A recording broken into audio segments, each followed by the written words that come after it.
విద్యుత్ శాఖ ఏడీఈగా పనిచేస్తున్న వ్యక్తి జీతం మహా అయితే ఎంత ఉంటుంది?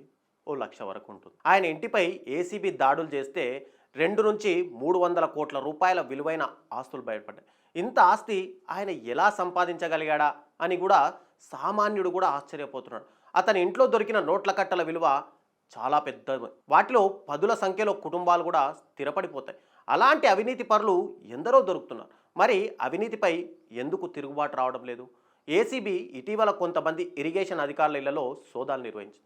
ఒక్కొక్కరికి కనీసం 200 కోట్లకు పైగా ఆస్తులున్నాయి. వాళ్ళ ఆస్తులు తక్కువేం కాదు. ఇప్పుడు విద్యుత్ శాఖ అధికారి నిజానికి మీ ఇంటి చుట్టుపక్కల ఏ ప్రభుత్వ అధికారిని పరిశీలించినా కూడా వారి జీతానికి కూడబెట్టుకునే ఆస్తులకు పొంతనే ఉండదు. ₹1,00,000 జీతం గల ప్రభుత్వ ఉద్యోగి పారిశ్రామికవేత్త స్టైల్లో లైఫ్ స్టైల్ నిర్వహిస్తూ ఉంటారు. అంతా ఎలా సాధ్యం అన్నది అందరికీ తెలిసిందే. బాగా డబ్బులు వచ్చే ఉద్యోగం చేస్తున్నారని అర్థం చేసుకుంటారు.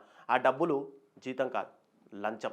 ప్రజలకు సేవ చేసేందుకు అన్ని విభాగాలు ఉన్నాయి. ఓ విద్యుత్ కనెక్షన్ కావాలంటే ఎన్నో కొర్రీలు పెడతారు. కానీ డబ్బులు ఇస్తే మాత్రం అవేవి ఉండవు. రోడ్డు మీద కట్టుకున్న ఇంటికి కూడా కనెక్షన్ ఇచ్చేస్తారు. ఇరిగేషన్ శాఖలో పనులు సరిగ్గా చేయకపోయినా బిల్లులు సకాలంలో చెల్లిస్తారు.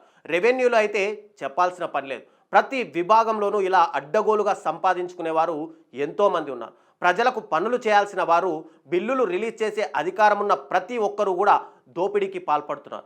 ఇప్పటికిప్పుడు ప్రభుత్వ ఉద్యోగుల ఇళ్లందరిపై దాడి చేసి సోదాలు గనక చేస్తే తెలంగాణ రాష్ట్రానికి ఉన్న ఆర్థిక సమస్యలన్నీ తీరిపోతాయని చెప్పడం ఇక్కడ అతిశయోక్తి కాదనే చెప్పాలి. అందరూ రాజకీయ అవినీతి గురించే మాట్లాడుతుంటారు, కానీ అధికారుల అవినీతి గురించి తక్కువ మాట్లాడతారు. వాళ్ళు చేయట్లేదా అని వీళ్ళు చేయట్లేదా అని వాళ్ళు, ఇద్దరూ కలిసిపోయి కూడా లంచాలు మేసేస్తున్నారు. ప్రజల్ని పిప్పి చేస్తున్నారు, పీడిస్తున్నారు. ఇలాంటి అవినీతిపై తిరుగుబాటు రావాల్సిన అవసరం ఉంది.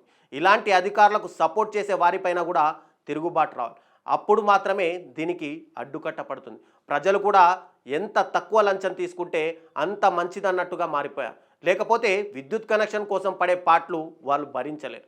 రెవెన్యూ సమస్యలు పరిష్కరించుకోలేరు. మొత్తంగా ఉద్యోగులు, రాజకీయ నాయకుల అవినీతిపై ప్రజల్లో తిరుగుబాటు వచ్చినప్పుడే ఎంతో కొంత మార్పు అనేది సాధ్యం. లంచాలు అనివార్యమనే మైండ్ సెట్ను ప్రజలు మార్చుకోవాల్సిన అవసరం ఇక్కడ ఎంతైనా ఉంది. కాబట్టి ఇక నుంచి లంచాలు అడిగితే ఇమ్మీడియట్గా మీ ఏసీబీ అధికారులకు కానీ ఎవరికైనా ఇన్ఫర్మేషన్ ఇవ్వండి.